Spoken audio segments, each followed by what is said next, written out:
Comes in the name of the Lord.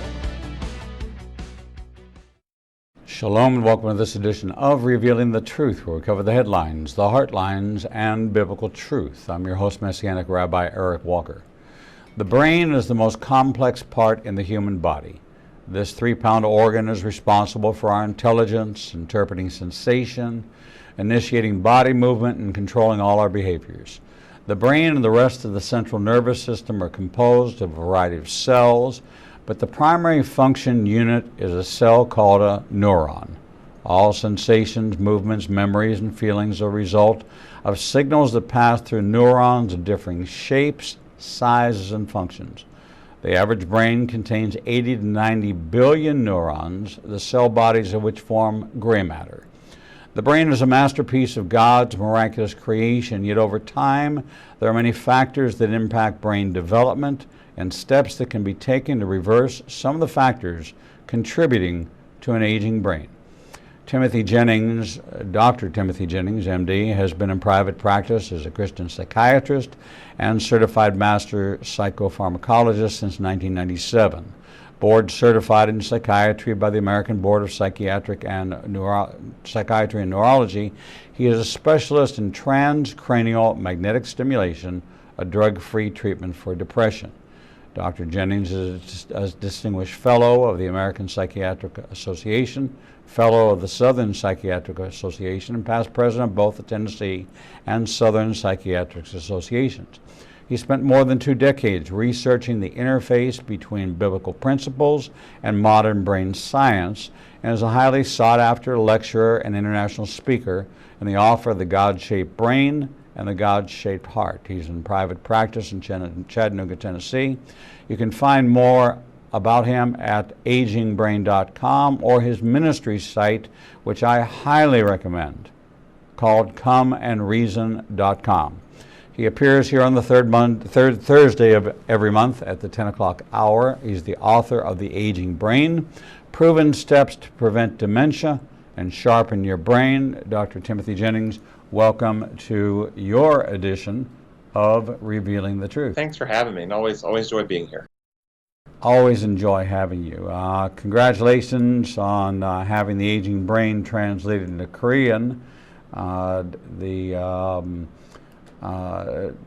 People don't really realize the fact that we tend to look at Christian literature or even scientific literature from a very Western perspective, but when our books get translated into other languages, we realize that the faith community we're the minority. We're the smallest part of the faith community across the world. If there's 2.5 billion believers, America and the West just represent such a small percentage, and more publishers are working on getting our books out there into the marketplace in foreign languages. And Korea being South Korea so radically sold out for the Lord and vibrant church, I think that this is something that is a real breakthrough. A difficult language.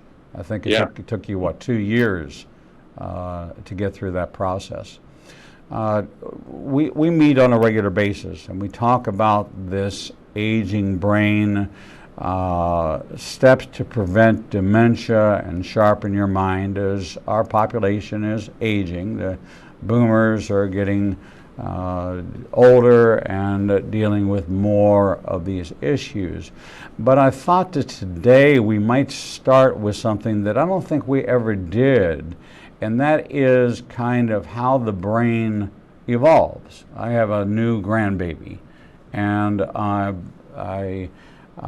plugged into my daughter's, she has a book that has recipes in it for introducing foods and looking for markers for developmental changes and tracking and posting, because she wants to be able to go when she goes to the pediatrician to say, here's what she's doing, here's what she's not doing, and here's what we should be, what should we be looking at.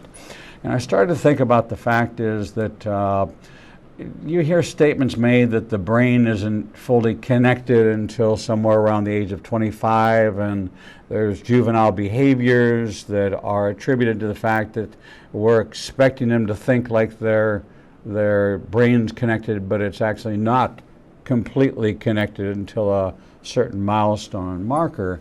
So I thought I would ask you to take our audience kind of through the evolving process of brain development from birth until we begin to start to deal with the early signs of what we're going to be talking about, which is the early stages of dementia, what can be done, what is early onset, kind of define some of the terms, but really understand the brain as it is a developing organ within the body. Okay, sure. So you mentioned earlier at your opening about the neurons in the brain, and an adult brain has somewhere around 100 billion neurons, somewhere around there. And each neuron can have up to 10,000 connections to other neurons. And it's those networks of interconnectivity that actually form intelligence and information processing speed. And it's not simply the number of neurons, but how they're all interconnected, and therefore that's really critical. Einstein, after his death, had his brain biopsied, and they discovered that he had less neurons per cubic centimeter of brain tissue than the average person. But he had significantly more neuron-to-neuron connections than the average person. So first thing to keep in mind is the networks that we want to develop. Now, how does that happen? An infant at birth will have millions of more neurons at birth than that child's brain will have by the time the child is 8 years of age. For the first 8 years of life, the brain is in a huge construction process where millions and hundreds of millions of neurons are being killed and knocked off. And at first that doesn't sound too good, but you should conceptualize this as Michelangelo's block of marble when Michelangelo gets it, and Michelangelo's block of marble when he's done with it. When he's done with it, he has less marble, but he has a masterpiece. Our brain comes into the world prepared to be acted upon by education, environment, life experiences, and neural circuits which are exercised, and this is one of God's design laws called the law of exertion. If you want something to be stronger, you must exercise it, because if you don't use it, you lose it. And so neurobiologically in the brain, neural circuits that are being exercised will expand, develop, and those networks become more complex the more they're used. Conversely, neural circuits which are not used will be deleted or reassigned to other tasks. And so this is the normal process. That's why the first 8 years of life are critical. Now, when children come into the world, we have different parts of the brain that do different things. You mentioned about the brain not fully developing until 25, and that's called myelination. Myelination is when it's like putting insulation on copper wiring in your house, okay? The myelination is the insulation on the neural fibers, and when you insulate them, now the signals can travel faster down the neuron, so you can process and think more quickly. And so the last part of the brain to finish myelination is the part of the brain behind our forehead, and that's where we do our critical reasoning, our discernment, our mature understanding of things. That's why we go from childish things to mature things as our brain develops at age 25. That's where we have self-restraint. That's where we have patience and kindness. That's where we have the ability to strategize and problem solve. These are the activities in the prefrontal cortex. And so that doesn't finish myelinating until age 25. Deeper in our brain, we have something called our emotion circuits, or just referred to as our emotion circuits. One of them being our amygdala, which is that sensation of fear or anxiety or worry or dread. In a developing baby, an infant, as they come into the world, if they are held, if they are cuddled, if they are given loving touch, caressed, kissed, etc. on a regular basis, that helps the brain develop calming circuits, actual pathways in the brain that send a calming signal down to the fear circuit, so the child is less anxious, less fearful. However, if a developing child is not held regularly, not touched, not caressed, not loved, then that does not develop those circuits, and their amygdala or fear circuits become more active, and that results in children who are more anxious, more socially awkward or impaired or shy, etc. So the childhood experiences have a great impact on how the brain develops. It's even worse if the child is traumatized in some way, abused, exploited, or have gone through a natural disaster, home fire, burn, and something where they've had to live on the street or something along those lines. Any type of those things will significantly alter brain development, will increase fear and anxiety in the developing child. So as we develop and our brain begins to form, there's this kind of, I see this master wiring plan, and all the wires and connections are identified, but the processing of aging connects and plugs in certain ones and unplugs others, and that wiring can be impacted by negative and positive things. So the bonding of a mother and a child, the nurturing, that aspect of it can help develop a healthier, more, what would you say, more functioning or more capable of functioning brain. Yes, so if you think about the brain, there's different types of processing. There is emotion processing, and there's information processing. For instance, you and I are speaking in English right now. When we were born into the world, and all babies when they're born, they have no language abilities. Those language abilities are uploaded into their brain from environmental experiences, growing up and hearing the language and then beginning to practice the language. During childhood, those first 8 years of life, the brain is particularly adept at learning new languages.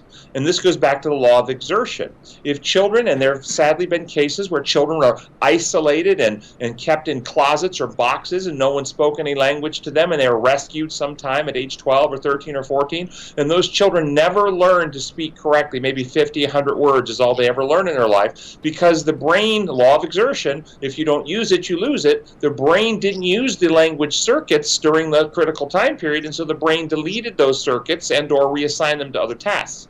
Conversely, though, if during that time period children are exposed to multiple languages, they have a grandparent who speaks a different language than the parent, or they grow up in Europe. Many children, I have a goddaughter who is now she's 7, almost 8, and she already speaks 3 languages at age 7. Because she's exposed to all those languages, and having developed those circuits, moving forward, it'll be much easier for her to learn new languages moving forward, because she has more robust developed circuitry of her brain that processes information, language information in that case. Now, we have different circuits that process emotional responses to things, and that's what I was referring to when they have good love, good bonding, good experience, good security, good comfort, feeding when they're fed, changed when they're dirty, and all these things. It gives the child a sense of safety and security in the world, and that allows them to develop circuits where they don't live in fear and apprehension. We know a lot about the hemispheres of the brain, that right and left are the two, and then there's a connection point in between the two of them that old movies used to talk about, the splitting of that in order to affect radical behavioral changes. We heard about lobotomies, of removing the frontal lobe of the brain, and that would somehow impact an impulse center or an uncontrollable psychotic or psychosis that was dangerous and harmful. Yeah, you're talking about stuff that is really proven to be actually not helpful. Things people did in the past out of ignorance most of the time, okay? But left and right brain generally process information differently. Left brain, for the vast majority, more than 90% of people, is your executive function, your sense of self, me. Your identity is housed in the left side of your brain. It's where you process facts and series of events. Right side of the brain is where we experience a sense of the world around us, and where we can experience a sense of connection with the world around us, as well as geometric space and so forth. Some studies indicate that the right side of the brain processes information slightly faster than the left side of the brain. Left side of the brain is where we have conscious awareness. Right side of the brain is where you have intuition. So you may have because it's processing information faster from the world around you, you may pick up on something you feel uneasy about, an intuition about something, but you're not sure what it is yet because your left side of your brain is processing information a little slower, and you haven't quite got all the factual details where you go, oh, that's what's going on here. And that's why sometimes people have good intuition. They may go with their intuition, and they may never actually run down all the facts as to why in the environment they were getting these signals that their right brain was reacting to. So there is some difference in right and left brain. Is there any difference in brain construct between male and female as we look at the design of the biblical model? So this is a very interesting question. My understanding of how God designed us is He designed us as moral equals.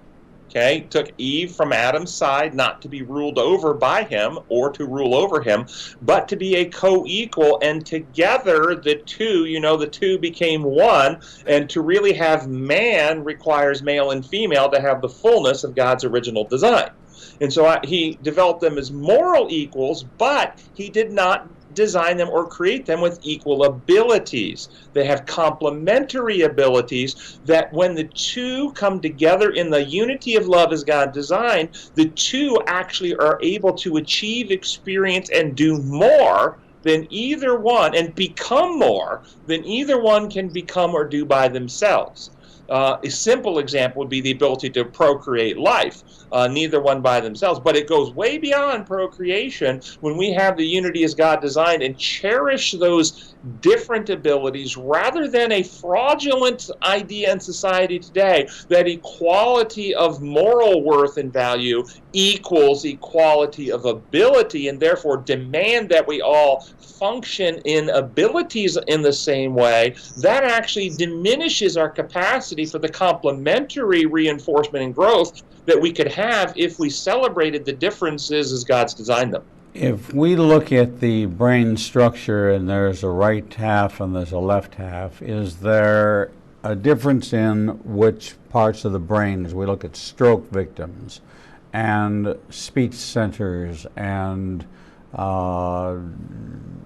the command center of motor centers, yeah, motor skills? How does that, and where is that located, and how does that operate, and what capacity does the brain have for self-repair? Does it have the ability to rewire itself, to compensate, or to take a part which is damaged and reroute the processing of that damaged area to another area of the brain to activate something that was not active there before? Interesting questions. Back to the childhood development, I mentioned earlier that the child has hundreds of millions of neurons that are being knocked off, okay? And so this is why the younger you are, the more sleep you need, because during sleep is the time of reconsolidation and clearing of waste products. And so as the brain is rewiring and reconstructing, during sleep, waste products are being cleared. And since there's lots of remodeling and reconstruction in childhood, they need more sleep because they have a lot more waste products. But adults, as we go through life, are also learning new things. So if you decided today to take a language class and you started studying a new language, you would develop as you got that skill, the skill would be evidence of new networks and pathways that are actually being built out by your brain. But maybe you take music lessons, maybe you take art lessons, whatever it is you're learning, new pathways are being laid down in your brain that make you efficient for those behaviors. And so that's structural change in your brain, and as we sleep, those things are wired in, number one, and number two, as things are pruned back, we clear out waste products of metabolism. Adults have less capacity for structural change of the brain than children do, and so we need less sleep. But the brain is still changeable, but to less degrees. As you can see, it'd be harder for you to completely relearn a new language than a child to do so. But we still can do that, but it's much more difficult, takes much more effort. Now, once an injury has happened, a concussion, a stroke, something like this, there is also remodeling that goes on, and the brain does begin to repair. And so you've maybe known people who had a stroke. In the immediate aftermath of the stroke, they had a certain level of deficit, and 6 months, 8 months, 12 months later, they've recovered some abilities. Okay, that's the brain's ability to repair some of the damage. But typically, the brain is not able to repair all of the damage that was damaged in the stroke. So there is reparations that go on in the brain, but typically not enough to put the brain back to its previous state before the damage. We hear a lot of reference to this is the speech center, this is the motor skills center, that these Yes. are the places where we're able to identify where this transactional electronic synaptic process occurs, and can look at the CAT scan and see if there's damage to that area, and it becomes predictable as to what the outcome would be. Is their speech going to be impacted? And then you begin to work on speech therapy and relearning that process. So do we have this inherent spare capacity that allows for an area of the brain to be activated into a new functional area? As I said earlier, the more complex the networks, the greater your capacity for whatever function you're doing. And so the brain can reassign neurons. Children who are born blind, have significantly better hearing and other sensory capacities than children who, or adults or people who are blinded later in life.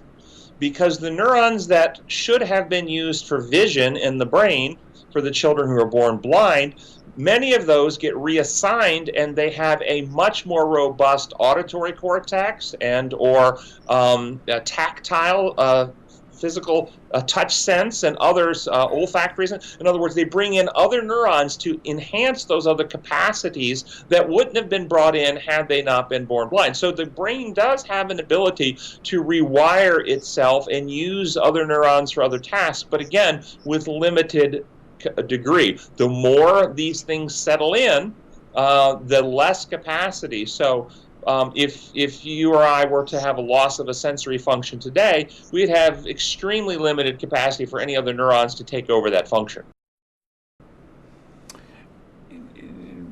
The common thought is we use 8%, 10% of our brain capacity. What does that actually mean? Is that accurate? So I think that's a fairly meaningless term, because I think most people think of that as only 8 or 10% of your brain tissues are active. That's just not true. All your brain is active pretty much most of the time, or all the time. Okay, even in sleep, your brain is active. Okay, what it might be referring to, though, is the capacity for what you could learn if you applied yourself to learn more. Most of us don't apply ourselves to maximize the abilities we could learn. For instance, I believe I could have learned to play the piano had I taken piano lessons. That would have given me greater capacities, not just for piano, but for auditory processing of information and other things that come along with musical skills. I didn't learn to play the piano, and so I diminished that capacity that I had. Does that mean I'm using less of my brain? No, my brain is still active and being used, but it's not being used in that way or for that capacity. Sadly, many people today are using their brains for, I think, a lot of nothingness. entertainment and pleasure seeking, rather than learning and developing and fulfilling God's purposes for their life. So let me use myself as an example. 68 years old, I read 3 books a day in preparation for our shows. So I don't interview somebody I haven't read their book.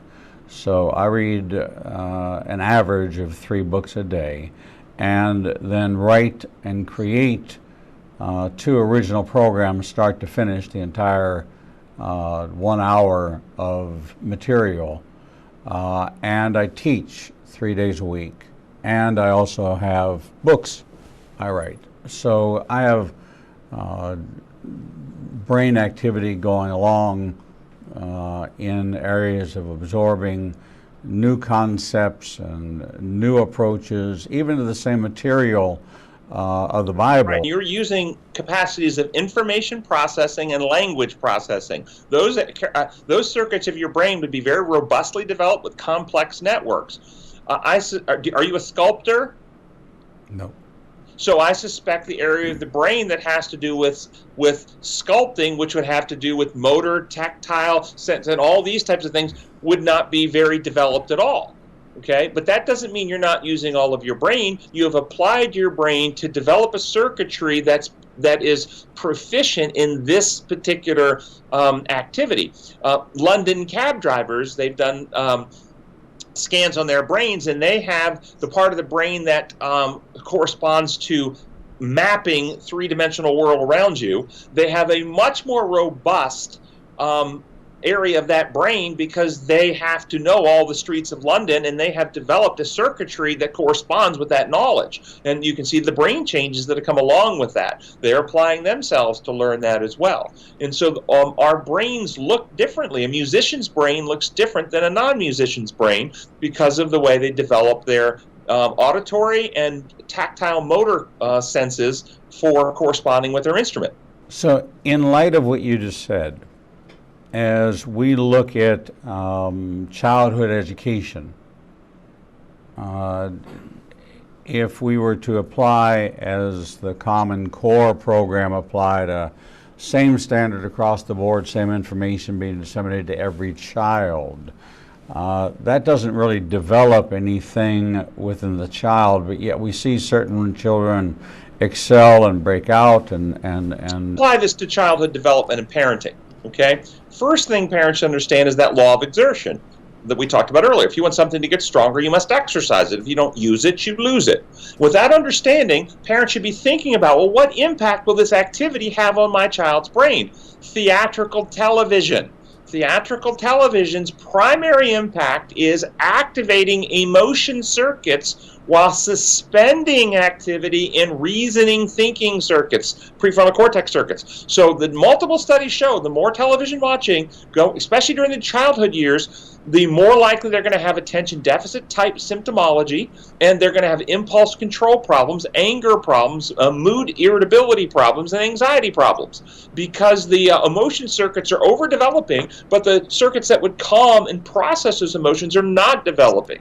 Okay, so that's one of the huge things that parents can understand. Now, when we go into that education, yes, education should exercise children's abilities, but those abilities should be exercised based on, I think, some of the gifting of the children. I think in my person, if I was in charge of, if I was sovereign of America and could just lay down the law, okay, I would lay down that all children get a basic 6th grade education. Because all kids, most of them can learn to basic read, write, and do basic math, and some basic education about our social system and basic about how our country was built and U.S. history, and just basic things that everybody should have in a society, basic stuff. After the 6th grade, though, we begin a process of allowing the child's natural skill sets. Some are clearly more gifted in music than others. Some are clearly more gifted in working with three-dimensional objects so they can work with their hands, whether they're going to be carpenters or plumbers or electricians or engineers or whatever. Some are clearly more gifted in the theoretical, working in theoretical physics, et cetera, et cetera, et cetera. So I would let people that begin tracking them down either continued academia or going down trade schools, like they used to have the apprentices and so forth, where you might do a trade starting at age 12, and you would maybe for the next 10 years work with a master craftsman and become a master craftsman yourself, because that's your skill set. I think this would be much better for young people because it would develop their brains, but more than that, it would develop their sense of well-being. Okay, one of the problems that undermines confidence is when you take somebody that is not naturally gifted at something and you pigeonhole them in with a group of other kids that are better at it than them, and they struggle and struggle and struggle, but they never really excel at it, and it causes them to feel inadequate. But maybe their gifting is in another path, and they would be at top of their class in another focus of their attention. That would be so much better for our society. It would probably undermine getting into gangs, because the kids that go into gangs are the kids that are feeling awkward, left out, not identifying, not doing well, not excelling, feeling like they can't do anything, so they end up going into the gangs. You are a very articulate spokesman and someone that is out there at conferences speaking. How much is our input is being given into our educational system in the area of brain science and brain development, and is this something that the Department of Education is actually taking feedback? No conversations with anybody in Department of Education or any official educational developmental capacity, so I can't really speak to what they're including into their process or not. I would tell you the evidence on at least some areas. For instance, there's strong evidence that adolescents, high school kids, have lower suicide rates if you let them sleep in till 8 o'clock in the morning. But if you make them get up before 7 o'clock in the morning, it actually affects suicide rates. If they were to include that information, then they would start school later in the day. But they don't. Around my community, school starts for middle schoolers and high schoolers at 7 a.m. So is this part of the body's inability to purge the waste product, and therefore they're walking around with more unprocessed? I think that would be one factor amongst a whole host of factors. There's circadian rhythms that our bodies work with best, with light, the light and its impact on mood, information processing, total rest time. The adolescents and middle schoolers need more total rest time than adults do. But I do think it has to do with the sleep wake and the light cycles in our environment. That's very interesting, because I have an acute light sensitive circadian rhythm that you can set my sleep pattern. I wake up when light, the moment the light breaks through, I wake up, no matter where I am in the world. Yes, So, and elderly folks who sleep in rooms with more than 5 lux of light and actually have more mood problems than those who sleep in a dark room. yeah, I even travel with black electrical tape, and I take every one of those little lights, you know, the red light on the TV and the green light that's on the wall sensor and the thermostat. That's a really good idea. That's a really good idea.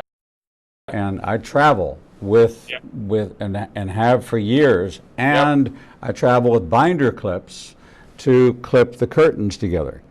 Good. So in my case, because I make many cross 11,000 mile trips to Israel, I only land in daylight. Every one of my trips only lands in daylight, no matter where we are, so that get back on track over there. So that my clock is always set to the time in which I'm in, and it is a pattern that I don't ever have jet lag.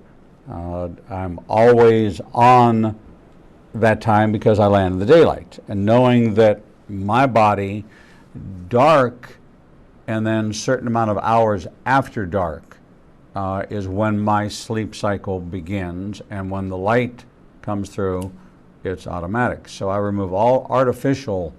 Yep, that's good. That's good. That's very good. I'd recommend that for everybody who travels. That's very good tips for people. It is.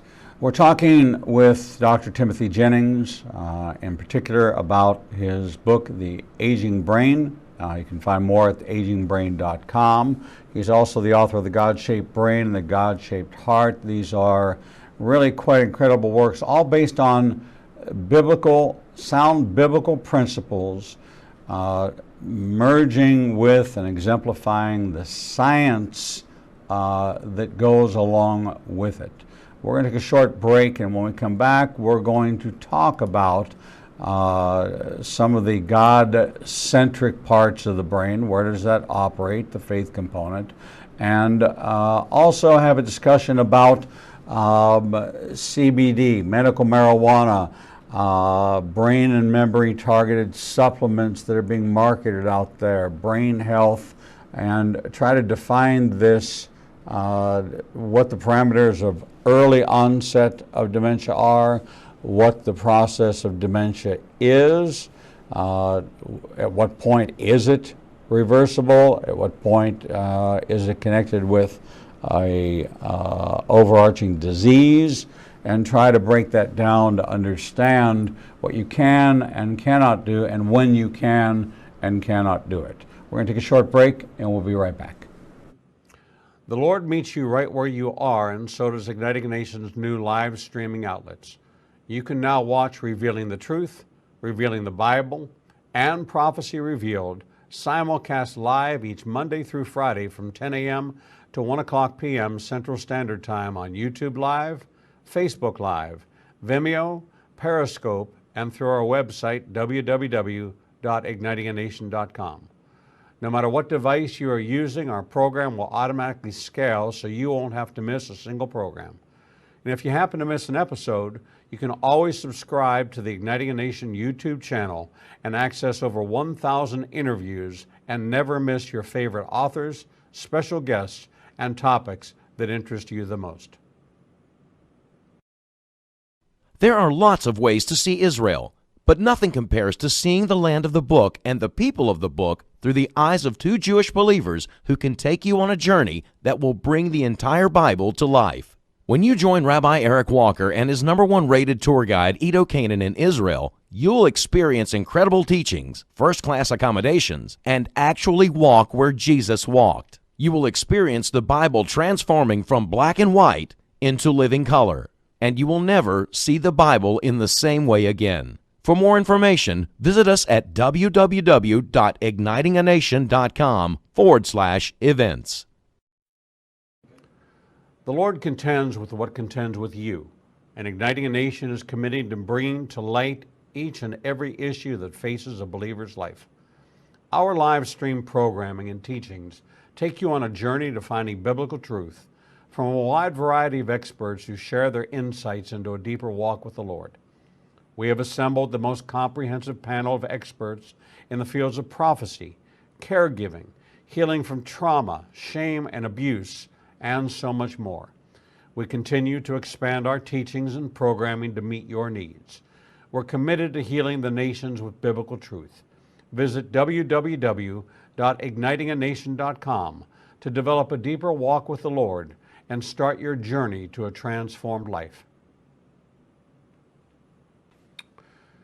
The Bible commands us to study to show ourselves approved, but most study using Bible study tools and not actually studying the Bible chapter and verse. Igniting a Nation is pleased to present Revealing the Bible, recorded and taught each week before a live audience. We take you deeper into the actual Bible and verse in both Hebrew and English, and connect the dots between the Old and New Testament. You can attend our 2 classes in Tuscaloosa and Birmingham, or watch the program every Wednesday at 11 a.m. Central Time on ignitinganation.com and all our other simulcast outlets. For more information, visit www.ignitinganation.com/events.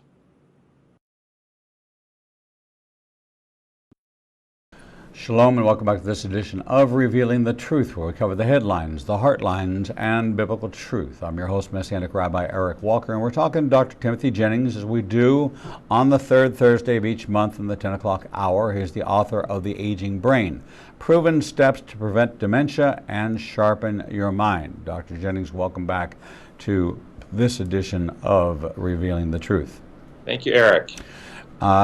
Your intention in writing The Aging Brain, Proven Steps to Prevent Dementia and Sharpen Your Mind was to clearly identify that there are dietary, environmental, even mental, emotional responses that we can have that can negatively impact and bring us to an early onset that can be impacted if identified early enough and lifestyle changes and other components are added to this picture.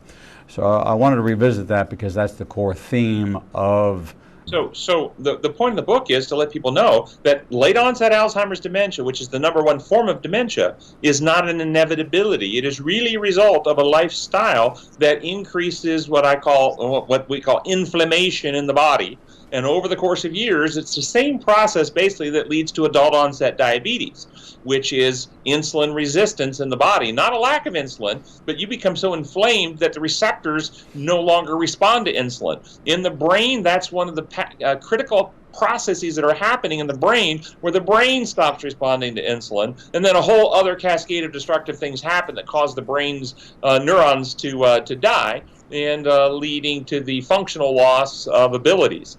But what the book outlines are all the variables that increase that inflammatory state: sleep deprivation, inflammatory dietary patterns, where we're eating lots of junk food, fast food, fried foods, those types of things, and not eating the fruits and the vegetables and the nuts and things like that, which are anti-inflammatory. Spirituality. Beliefs or mindsets that keep us fearful. We're afraid, we're stressed, we're worried, so we're not trusting God, or we believe in God, but the God we believe in makes us afraid. We feel like we're under condemnation. We feel like we're going to be sent to hell. We feel under guilt and shame all the time. And I know many people who believe in God who live in a fear experience, not in a peace and joy experience. That is actually very damaging. It activates the fear circuits and kicking up those inflammatory cascades. So you're right. It's the whole life experience and the impact it has upon us. When you use the term early onset, what age are we talking about that would manifest or fall in the category of early onset? So when you talk about Alzheimer's dementia, the late onset Alzheimer's dementia is age 65 and over, where we have symptoms identifiable of dementia. The early onset would be anything before age 65, but typically the early onset happens in the 50s and sometimes in the 40s.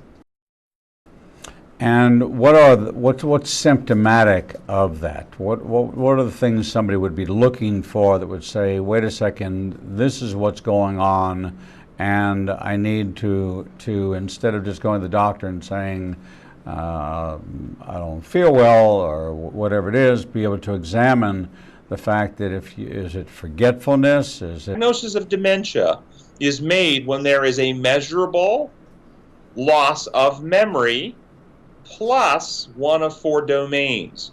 Loss of normal motor skills. We can't button our shirts or tie our shoes or do normal things with the motor abilities that we previously possessed. Memory loss with loss of normal language ability. That's called aphasia. Memory loss with loss of executive function. That's the ability to balance your checkbook, organize your day, follow a recipe. Just can't do normal executive things. Or memory loss with agnosia. That's the inability to recognize things for what they are. You don't recognize a chair for being a chair. Okay, you may not recognize a person your daughter for being your daughter. You may think your daughter's your mother. Okay, so you don't recognize things for who they are anymore, what they are. So if you have memory impairment with one of those 4 domains impaired also, that's the functional syndrome known as dementia. Anything that damages the brain can cause this functional loss. The disease that damages the brain determines the type of dementia. So if you have vascular disease where you have little tiny strokes in the brain and little strokes are happening and you're losing brain tissue and eventually you have memory impairment plus one of those types of other domain losses, that's called vascular dementia. Alzheimer's disease is the process in which we lose neurons for a different pathological reason, and when we lose enough of them, we lose abilities, and that's known as Alzheimer's dementia. If we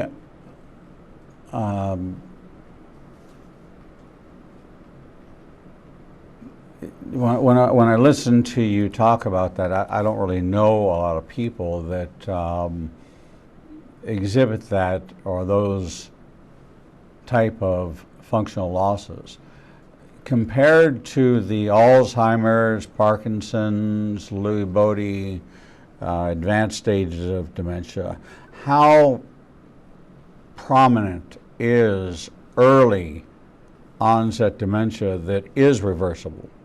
Okay, you keep using the language early onset. We really have to discipline ourselves to stop using that language. Okay. Because early onset is a specific subtype of Alzheimer's that is early onset familial form, which is genetically autosomal dominant.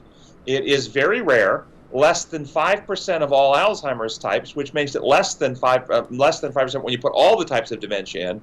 But if you have the early onset familial form, it's autosomal dominant. You have a gene that causes it, and right now there's no cure. And if you have that gene, you're going to get it, and there really isn't anything to do to prevent it. Okay, so we don't use the term early onset except for that subtype, which is very rare. Okay. Now, when you're talking about, I think what you're trying to describe is mild cognitive changes. Somebody begins having some cognitive changes, but they don't, and they're measurable. We can tell we're a little off. We're not as quite as sharp as we used to be, but we haven't progressed to the severity where we actually meet criteria for dementia. And the data shows that people who have mild cognitive changes that engage in a holistic lifestyle program where they make sure they get 7 to 8 hours of good sleep a night. They stop all psychoactive substances that are over the counter, such as alcohol, tobacco, marijuana in the states that it's legal. Stop all that kind of stuff.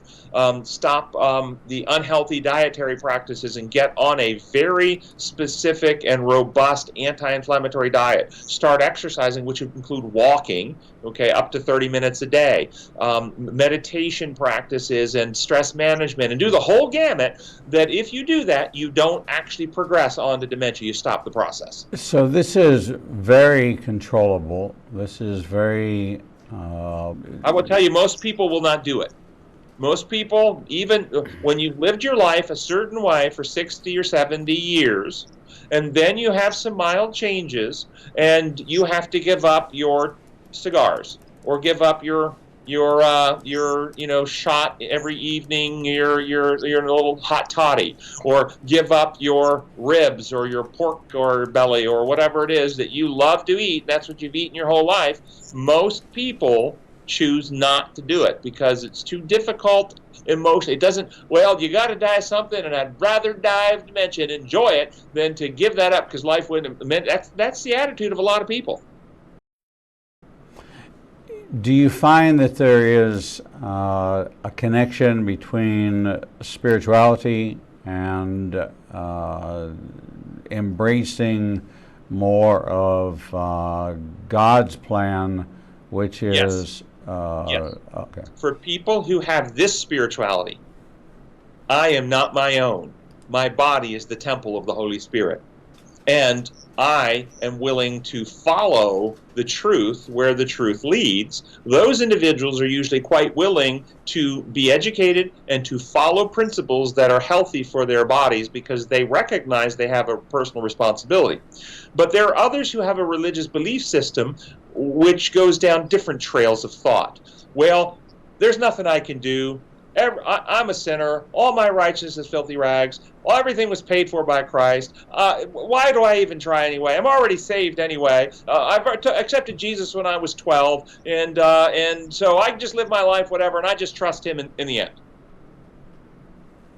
That type of a mindset typically are not willing to actually take responsibility and become mature. We would call those infants in Christ. Paul in the Bible describes that. Whereas the mature, as it says in Hebrews 5:14, are those who've developed by practice the ability to discern the right from the wrong. And so if we have healthy, mature spirituality, yeah, those individuals will take that responsibility, realize they have a duty, and they develop the last fruit of the Spirit, and the last fruit of the Spirit is self-control. And so they take and exercise authority over themselves in order to live lives that are healthy and reasonable in harmony with God's plan, and they generally get better outcomes. Well, I can personally attest to that in my life, that those life changes I made when I knew that it was now a responsibility, according to the Word of God, for me to honor His temple, that I began adopting those behaviors. And so it changed me, and it can change others. We've been talking with Dr. Timothy Jennings, author of The Aging Brain.